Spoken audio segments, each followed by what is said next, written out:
Hello guys, ganito pala pag pamilyado ka na. Kahit galing ka pa sa patrabaho, di mo matiis yung mga anak mo na makabanding sila ng ganito. Kaya kahit pagod ka na, kailangan mo pa rin silang maging kabanding. Nawawala kasi yung pagod natin. Sila yung ating pinanggugugutan ng lakas. Kaya tayo nagtatrabaho para sa ating dahil para sa kanilang kinabukasan. Bilang isang magulang, kailangan natin gawin natin ang lahat ng ating makakaya para sa kinabukasan ng ating mga anak. Ang sarap ng pakiramdam na tuwing dumarating ka ay masasalubong sa iyo. Nawawala yung ating mga pagod at mga problema at mga alalahanin sa buhay kapag sila'y ating nakakabanding yung ating mga anak.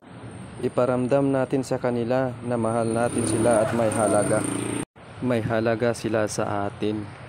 Huwag natin silang hayaan na lumaki sila ng walang patnubay at aruga ng magulang. Gabayan natin sila hanggang sa kanilang paglaki upang sila'y hindi mapariwara sa buhay.